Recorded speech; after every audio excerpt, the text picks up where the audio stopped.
welcome to everyone, both physically here in the room and also you with us on the live stream. This is our Series A Academy number 4. The last one was about term sheets and negotiations. And we had a lot of questions in that session with founders who was towards Series A.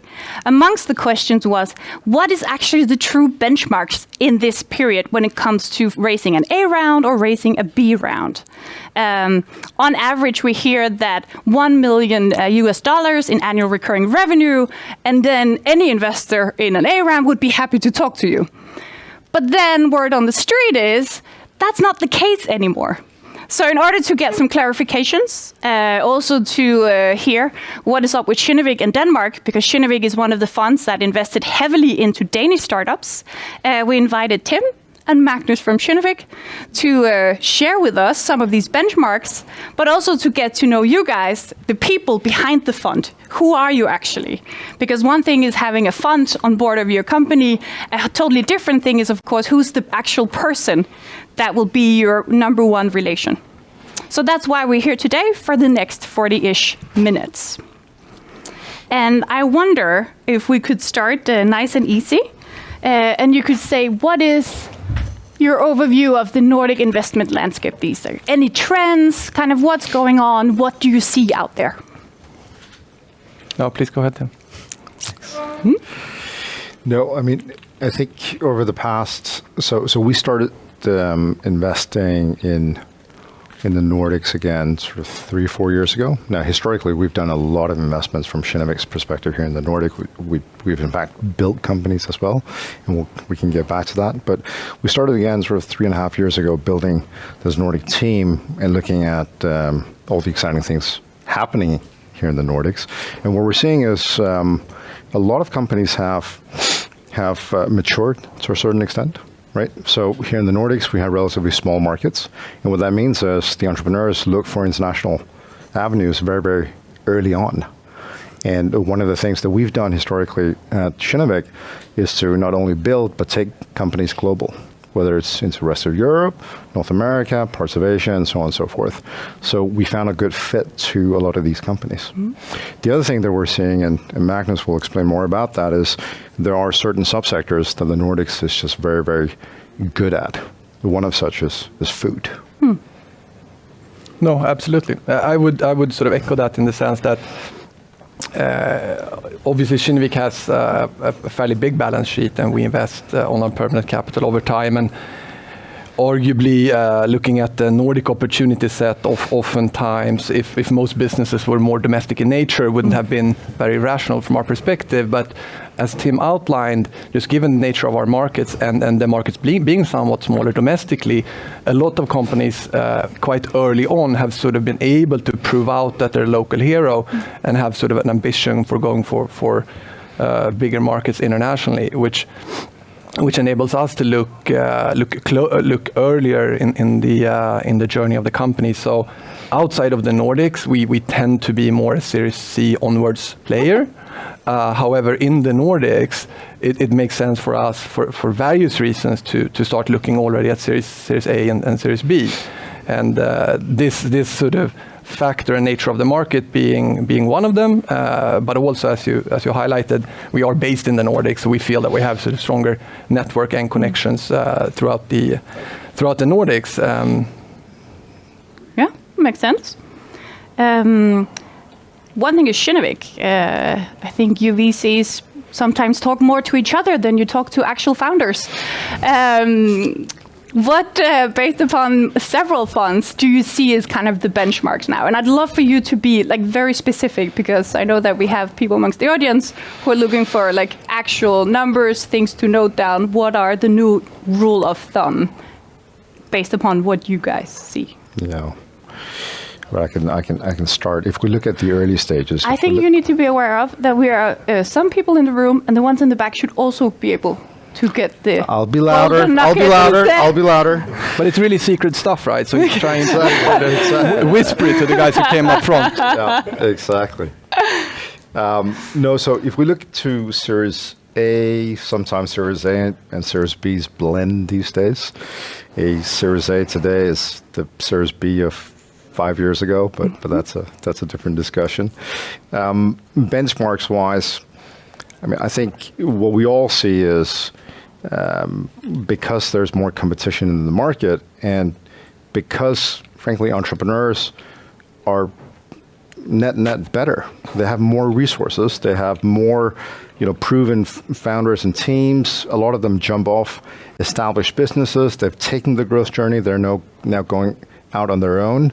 So they're better equipped, a lot of them. Meaning that coming into a Series A, they can prove more things. But they do so in a way where the commercials aren't necessarily where they used to be for investors to get comfortable. So if we take the B2B SaaS businesses, we used to say there was a rule of thumb, probably still exists, $100,000 or 100,000 euros recurring revenue a month. That's when you go for a Series A. What we're seeing in the market today is that number is a lot lower. Where that exactly is, I can't tell you, but we see them down to about 50. I think below 50 a month. It's still a little bit unproven.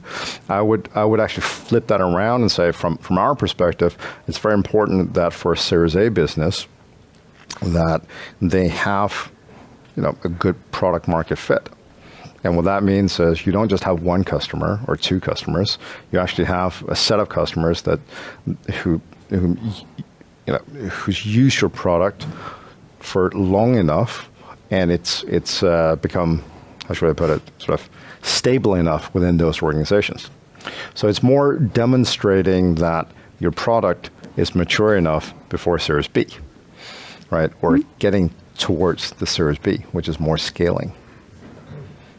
That's from a B2B SaaS perspective. You look at some of the consumer things. No, absolutely, and I think to add to that, I think we're sort of getting into the second century of the venture boom, right? So what that brings is that you have a lot of you have increasingly more sort of second and third time founders, or people who have been along for the ride once or twice, and obviously for investors, that's much sort of easier to back, and hence the sort of confluence of more capital into the space and more investors, right?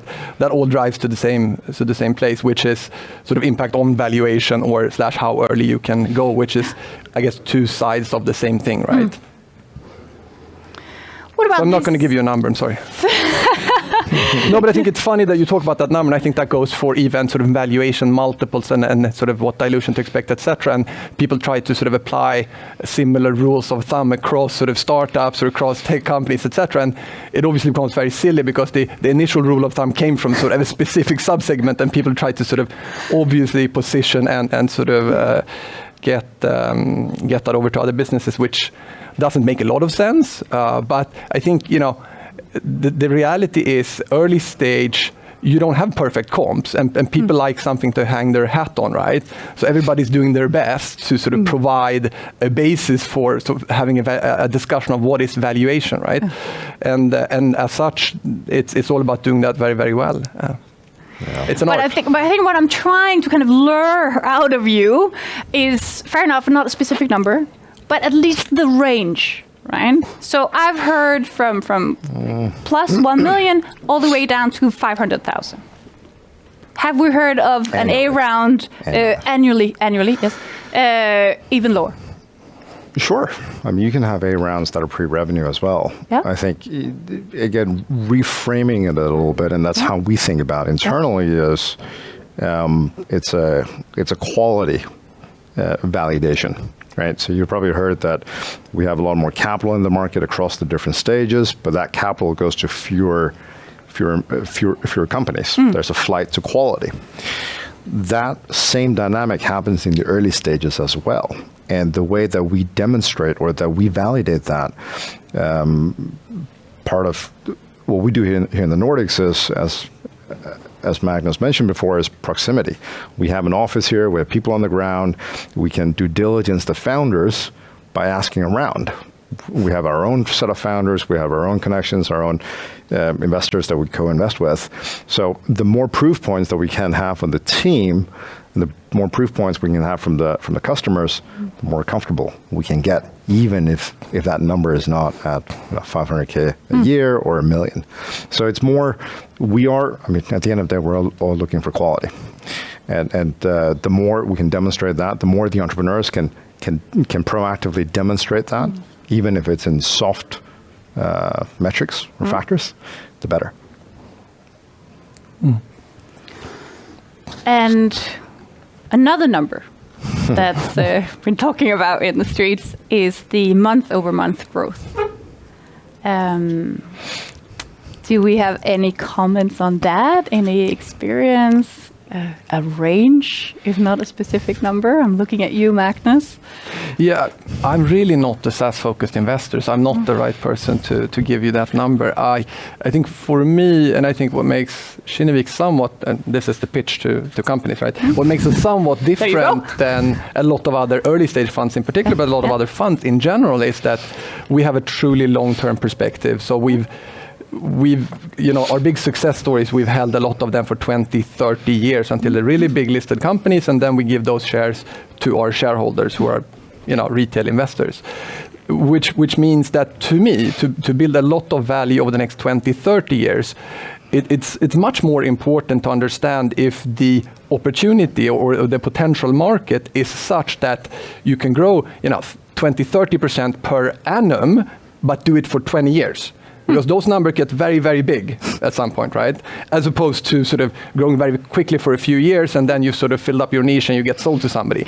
So I think there are sort of different ways of approaching the long-term opportunity to build really big values. If I can just add to that, I mean, that's one of the, to extend the pitch of Kinnevik, because I think it's an important distinction here is we're not a high frequency investor. So here in the Nordics, we look at 3 to 4 investments a year. No, sorry, we do 3 to 4 per year. We look at more. My mistake. We look at we look at hundreds a year, but we end up investing in 3 to 4 companies a year, and that enables us to take a slightly longer term view, and that enables us to get away from just momentum investments that are very competitive, that are week to week or month to month driven. Now, that doesn't mean we don't look at them, and often we do go in and compete for them as well, but we can go in and take a different perspective. And I think part of that is we have been company builders ourselves, both individuals and as an organization. So that DNA still sits with us very presently. And I think the flip side and sort of illustration of that is when we as a team started investing in the food space with online groceries back in 2018, I think a lot of investors obviously realized that at some point this is going to be big, right? Whereas from our perspective, it wasn't super important to me in looking at those investments whether or not that really took off in 6 months, 12 months, 24 months. It was going to take off over the next several years. Yeah. So I think it may on margin have been easier for us to take that step and start deploying capital into that space. Obviously, that's just a small part of that overall story, but still. Exactly. For those of you who don't know it, Magnus is actually the person who convinced Kinnevik to open up a new vertical and saying, as an 80-year-old company builder, something like that. Yeah. 1936. 1936. You should now go and focus specifically upon the food. I think that's quite impressive. And I think you must be a special person. Could you? Why did you do that? Like food, where did that come from? So I think for us, and first of all, we're quite in general quite consumer focused, right? Building consumer brands that are technology enabled. That's what the company or the team before me and before Tim has been doing for some sort of 20, 30 years, right? And looking at the evolution and what's worked for Kinnevik historically is really trying to be early movers and go after really big markets. And 20, 30 years ago, that was being early in mobile telephony and being early in paid media.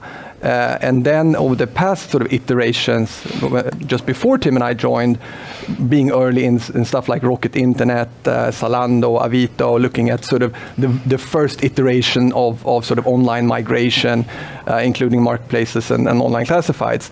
But going into sort of 3.0 of what that means of online migration, looking at the really big opportunities that are left out there, food and groceries is really one of or really the only big one for the household, so the remaining of that scale, because it's the biggest sort of discretionary spend of a household.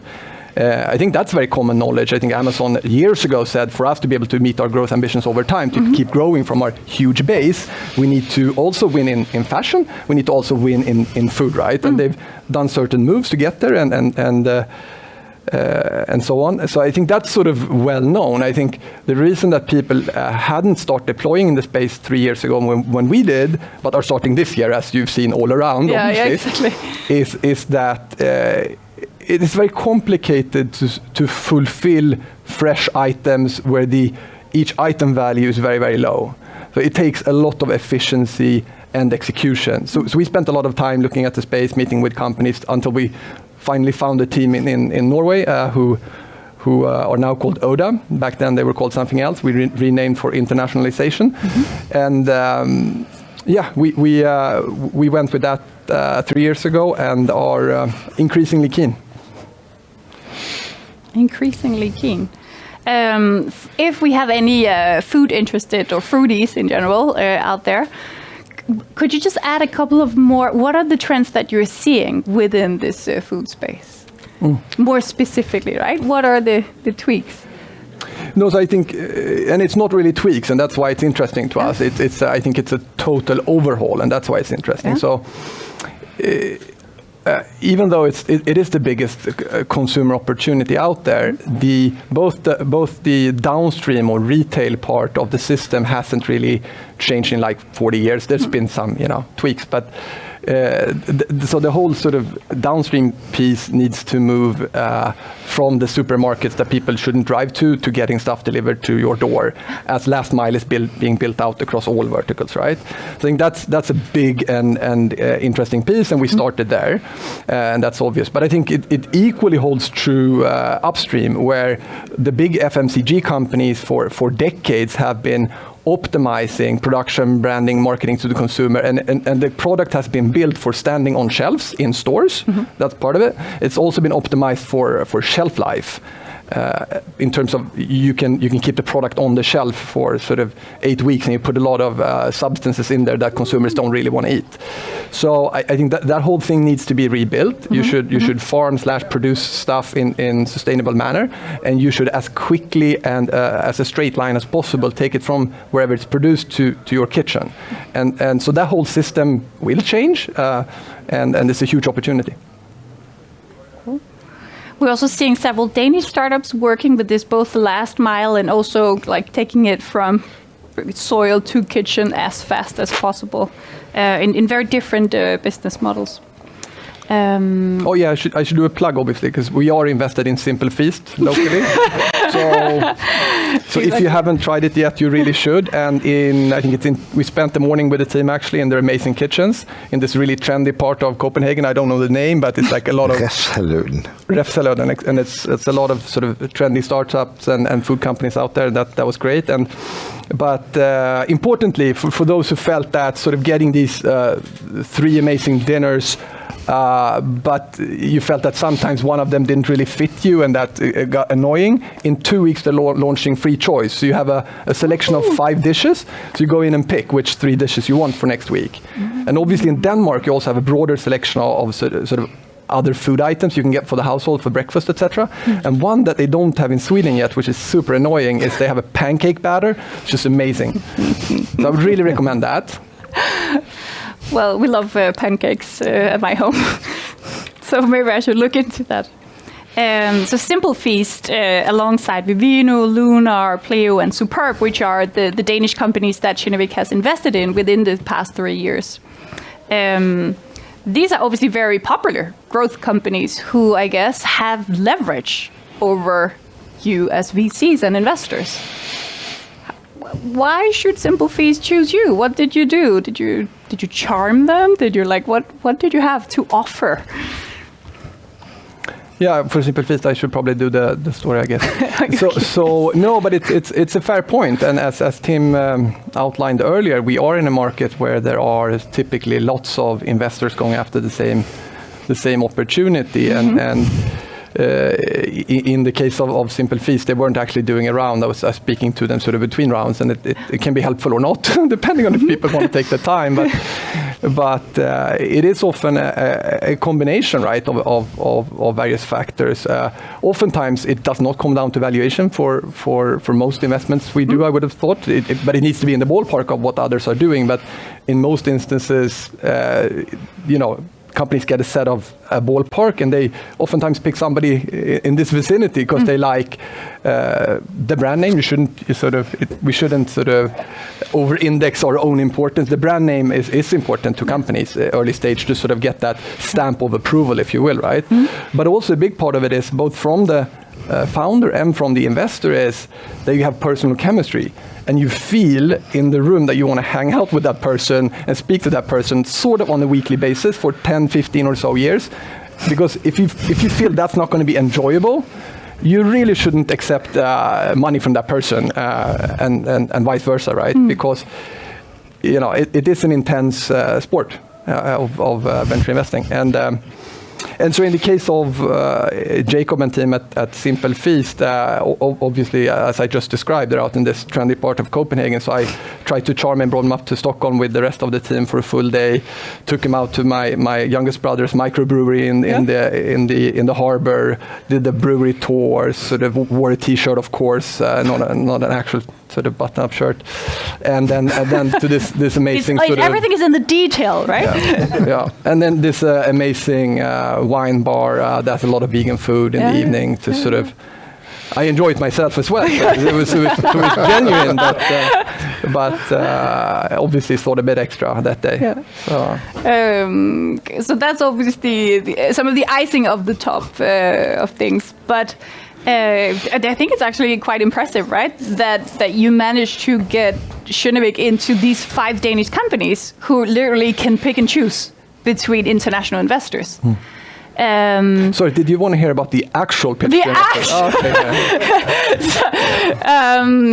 I love this, but at the same time, maybe it's, I don't know. I'm just going to try. You can say if you're not allowed to answer, right? But you guys, you come in as VCs, but also as company builders, right? You've either tried it yourself or you're looking for the long term.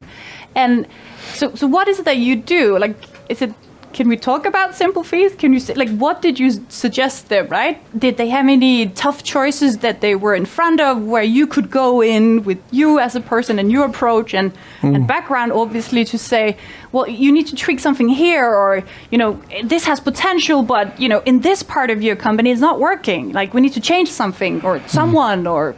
I don't know. No, but I think that it's a good point, and that gets to the more sort of tangible value add that we tend to focus on, and besides the wine bars, which is equally important, but.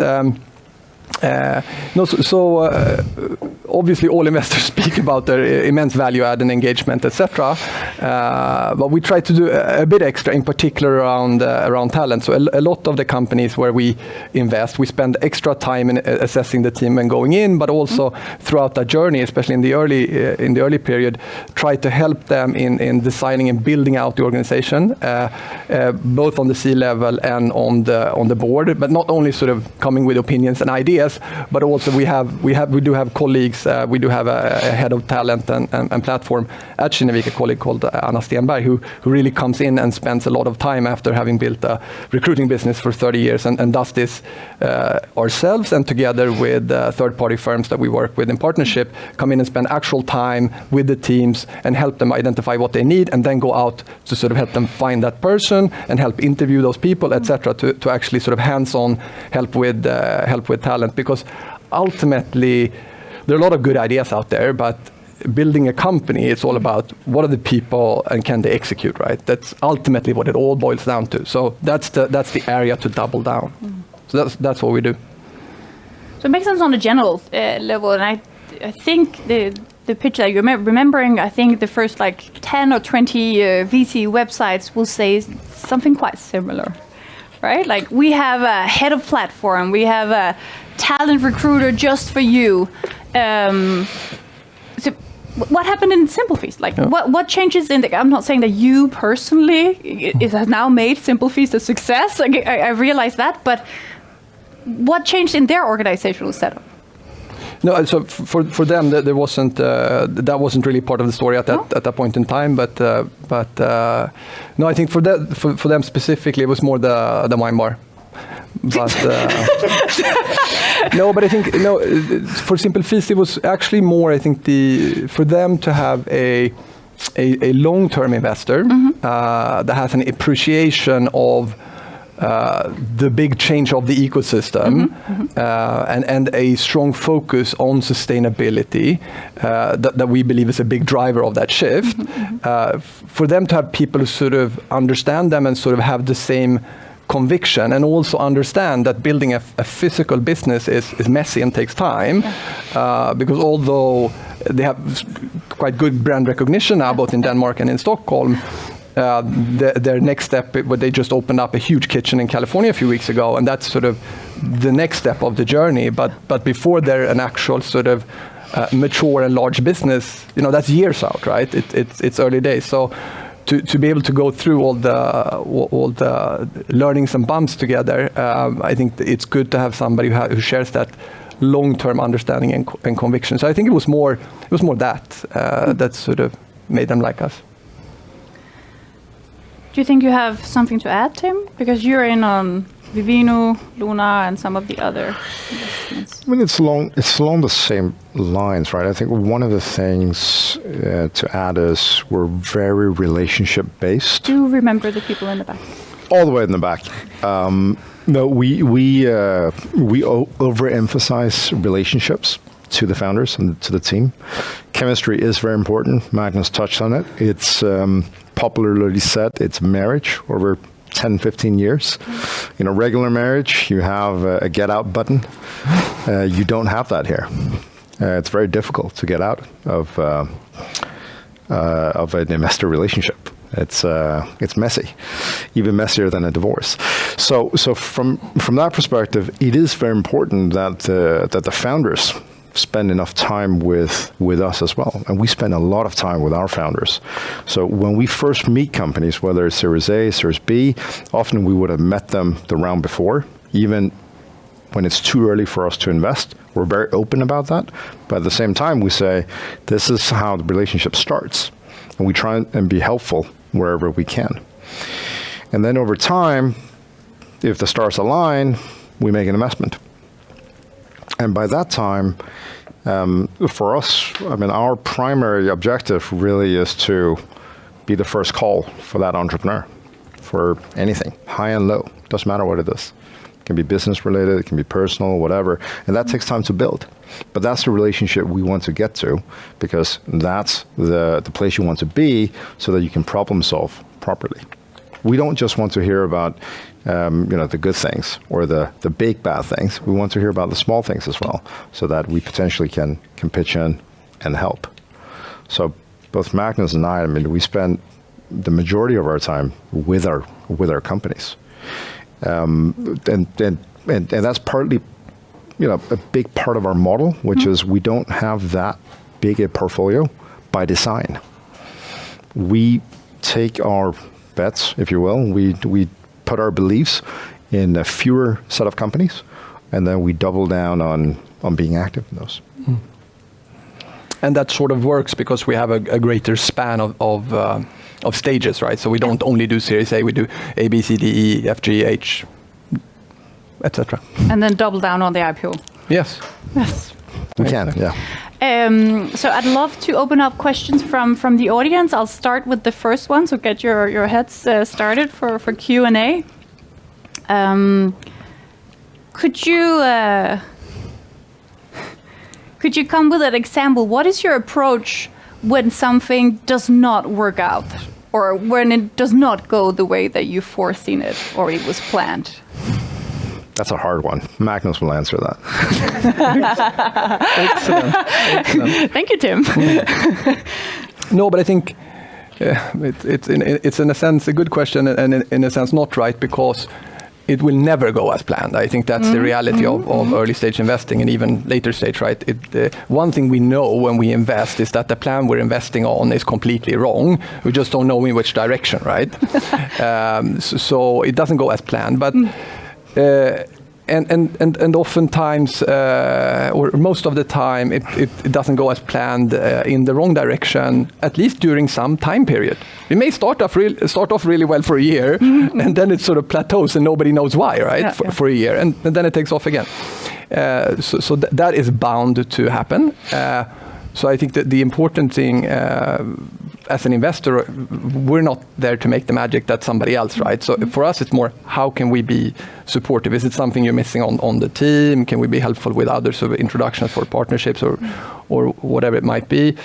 And ultimately, sort of from an investor perspective, help, depending on the stage, help rationalize, is there any piece of this you should sort of put on hold for now and focus on where you have sort of a ticking core, right? And prioritize that in terms of your remaining runway, right? Because you need to have something to show for the next round, effectively.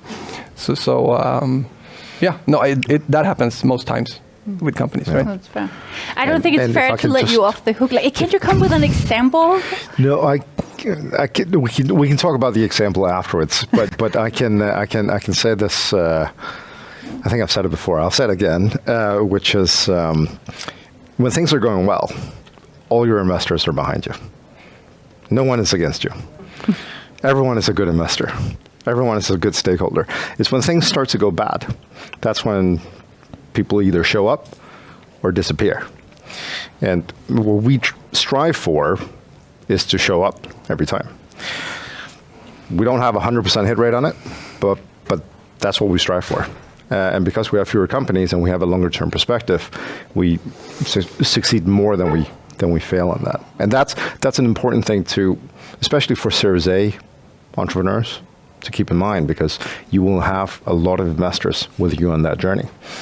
And it's up to you to pick the right ones versus the wrong ones. And that's not just, and Kinnevik may not be the right answer every single time.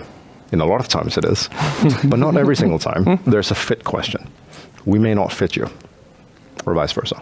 Exactly. No, but it's a good point. And we built this. Sorry. I think we had a couple of hands, so I'll just jump to the question from the audience first. Yes? Yeah, sorry. Oh, and there's a microphone. Yeah, sorry, Lovely. I forget that there's a camera on. It actually relates to what you're talking about now, because I noticed that Zenia earlier mentioned that all the VCs, they have a dialogue, you all speak to each other, and then you having your special, very hands-on relationship approach, like marriage, to the companies you invest in, and like when it doesn't work out or whatever, but. And you Tim, you spoke about like your high success rate, let's call it that. But talking to other VCs, do you think that the relationship approach that you have towards your investments is not better, but more successful, or why is it different from what the others are doing? And what is your opinion on that? Yeah. I think we see a trend, right, amongst the startups who are fundraising. Either there's the one who try to build long-term relations. They try to reach out a round or two earlier before it's actually is your stage. They'll keep you updated with, monthly, quarterly, maybe reporting a bit of like, hey, we're doing great, and this is amazing, and we closed this amazing customer over here, and have you seen our revenue? It's going this way. And then, of course, catching up with you guys when you're in Copenhagen. But then I also think that there is a trend that goes the other way, where some founders have now decided to say, I don't want to do that, right? I want to sit down, focus, do my work. I don't have time for you guys. And then I want to share the numbers, and then I want to go and I want to make like super efficient 2-week kind of like rounds, setting up like 10, 20 meetings with the VCs that I think are interesting. I've done my homework in advance. Everything is ready, and doing this like. So that's one perspective, but the question was actually for you. So please.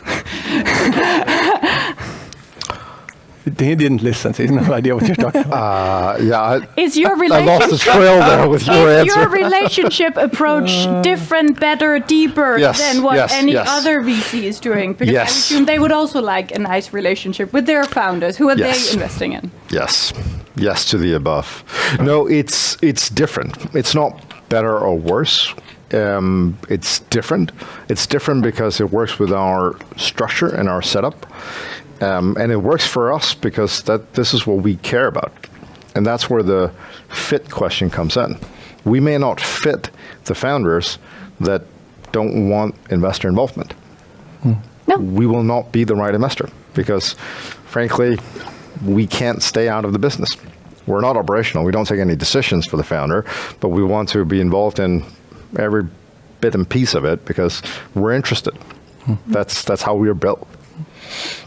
But and it works given how we're set up, right?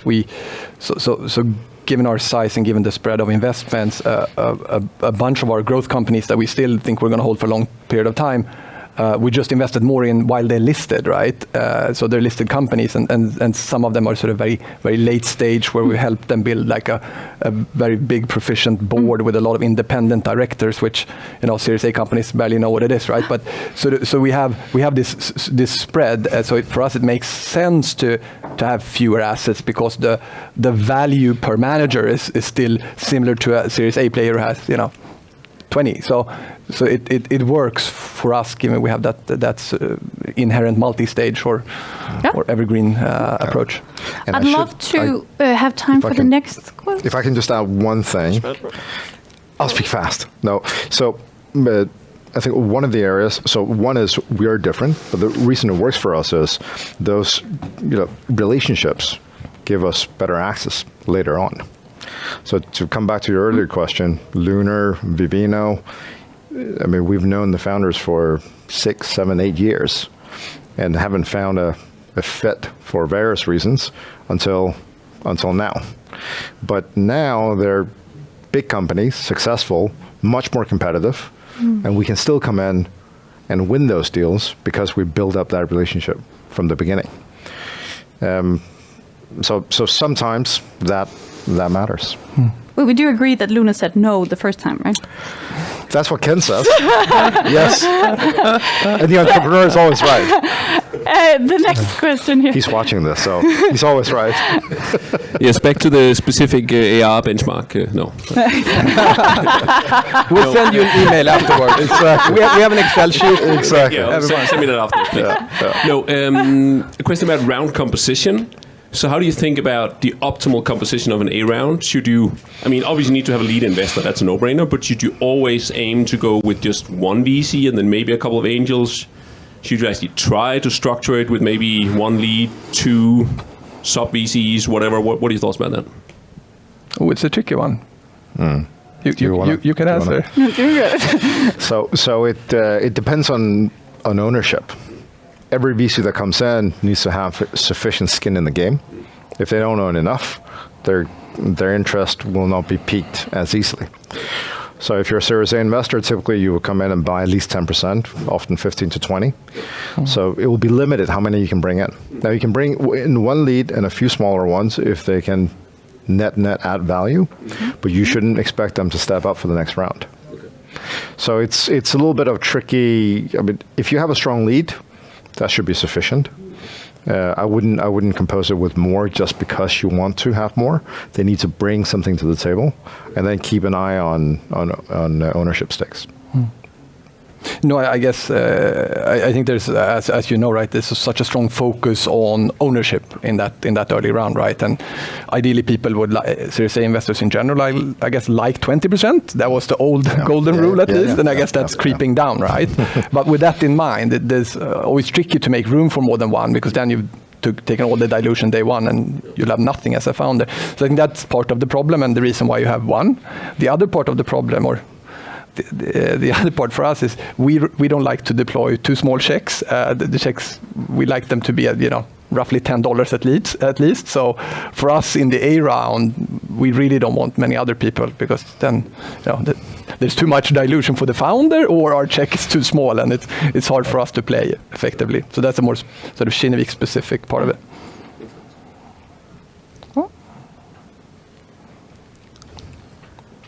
Last question.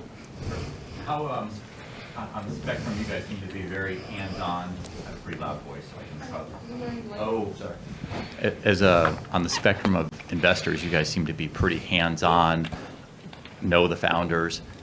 are you feeling pressure from the Tiger Globals and that sort, who is super fast, super light due diligence, that sort of thing? The word that I've heard is kind of the middle firms are the ones getting squeezed out there. Where do you feel like you stand in that spectrum? Or is there any change to your behavior, or do you see that coming? You want to start? I can start. No, but I guess Tiger is sort of one good example of effectively copying what SoftBank started doing, and there are more names of similar nature, right?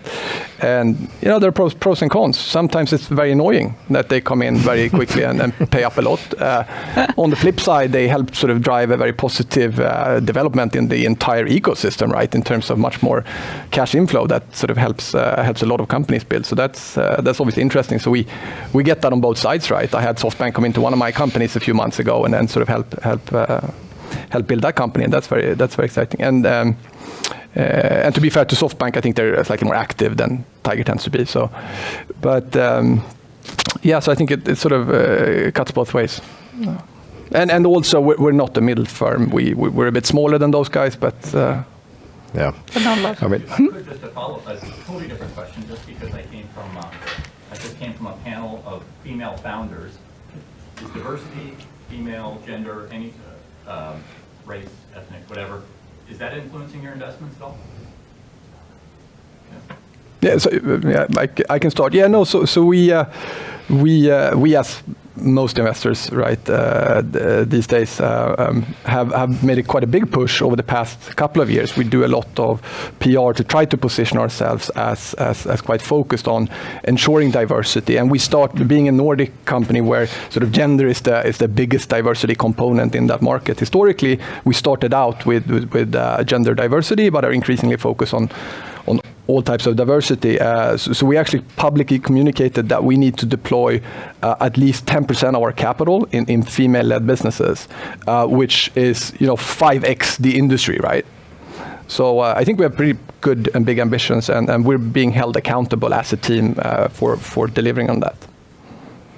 Wow. So we should have brought a female on stage, I guess. yeah, we should. Exactly. You can put on a dress. Time is actually up, so I don't have... You always have something to add, but this time Magnus is getting the last word.